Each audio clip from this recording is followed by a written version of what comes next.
ایک ملنگ درویش بارش کے پانی میں عشق و مستی سے لبریز چلا جا رہا تھا کہ اس درویش نے ایک مٹھائی فروش کو دیکھا جو ایک کڑھائی میں گرما گرم دودھ ابال رہا تھا، تو موسم کی مناسبت سے دوسری کڑھائی میں گرما گرم جلیبیاں تیار کر رہا تھا۔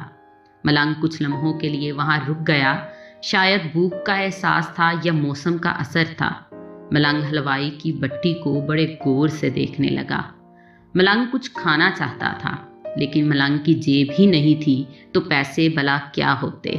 ملنگ چند لمحے بٹھی سے ہاتھ سینکنے کے بعد چلا ہی چاہتا تھا کہ نیک دل حلوائی سے رہا نہ گیا اور ایک پیالہ گرما گرم دودھ اور چند جلیبیاں ملنگ کو پیش کر دی۔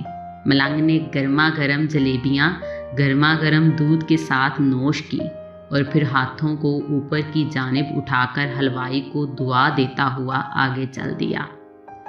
ملنگ کا پیٹ بھر چکا تھا، دنیا کے غموں سے بے پرواہ وہ پھر ایک نئے جوش سے بارش کے گدلے پانی کے چھینٹے اڑاتا چلا جا رہا تھا۔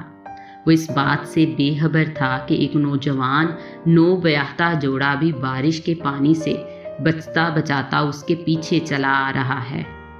یکبارگی اس ملنگ نے بارش کے گدلے پانی میں اس زور سے لات رسید کی کہ پانی اڑتا ہوا سیدھا پیچھے آنے والے نوجوان عورت کے کپڑوں کو بھگو گیا۔ اس نازنین کا قیمتی لباس کیچڑ سے لت پت ہو گیا تھا۔ اس کے ساتھی نوجوان سے یہ بات برداشت نہیں ہوئی، لہٰذا وہ آستین چڑھا کے آگے بڑھا اور اس ملنگ کو گریبان سے پکڑ کر کہنے لگا، کیا اندھا ہے؟ تجھے نظر نہیں آتا تیری حرکت کی وجہ سے میری محبوبہ کے کپڑے گیلے ہو چکے ہیں اور کیچڑ سے بھر چکے ہیں۔ ملنگ ہکا بکا سا کھڑا تھا، جبکہ اس نوجوان کو اس کا خاموش رہنا گراں گزر رہا تھا۔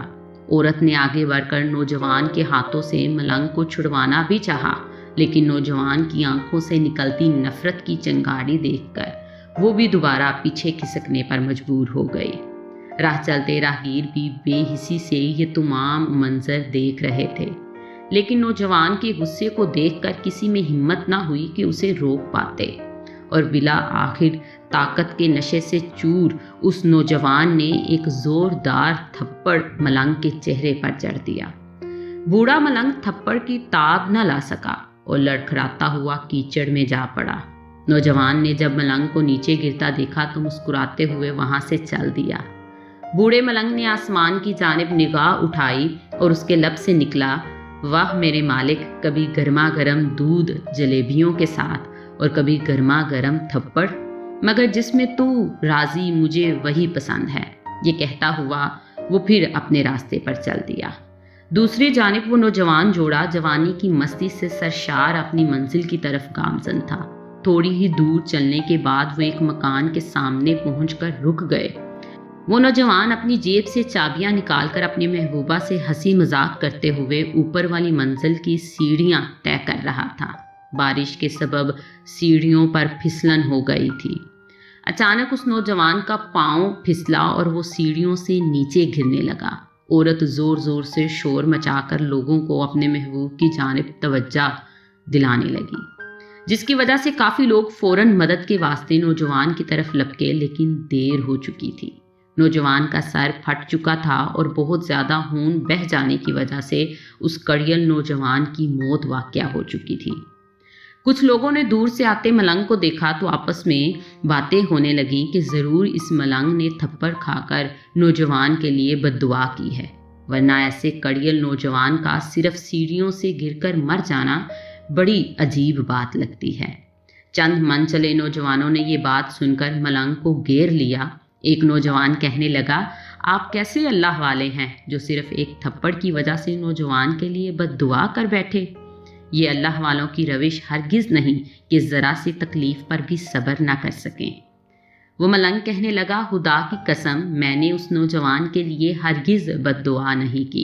تبھی مجمع میں سے کوئی پکارا، اگر آپ نے بد دعا نہیں کی تو ایسا کڑیل نوجوان سیڑھیوں سے گر کر کیسے ہلاک ہو گیا؟ تبھی اس ملنگ نے حاضرین سے ایک انوکھا سوال کیا کہ کوئی اس تمام واقعے کا عینی گواہ موجود ہے؟ ایک نوجوان نے آگے بڑھ کر کہا، ہاں میں اس تمام واقعے کا عینی گواہ ہوں۔ ملنگ نے اگلا سوال کیا، میرے قدموں سے جو کیچڑ اچھلا، کیا اس نے نوجوان کی کپڑوں کو داغدار کیا تھا؟ وہی نوجوان بولا، نہیں، لیکن عورت کے کپڑے ضرور خراب ہوئے تھے۔ ملنگ نے نوجوان کی باہوں کو تھامتے ہوئے پوچھا، پھر اس نوجوان نے مجھے کیوں مارا؟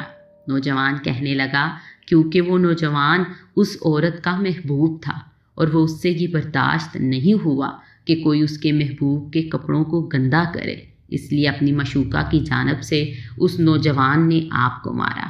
نوجوان کی بات سن کر ملنگ نے ایک نعرہ مستانہ بلند کیا اور یہ کہتا ہوا وہاں سے رخصت ہو گیا، بس خدا کی قسم میں نے بد دعا ہرگز نہیں کی تھی، لیکن کوئی ہے جو مجھ سے محبت رکھتا ہے اور وہ اتنا طاقتور ہے کہ دنیا کا بڑے سے بڑا بادشاہ بھی اس کے جبروت سے گھبراتا ہے۔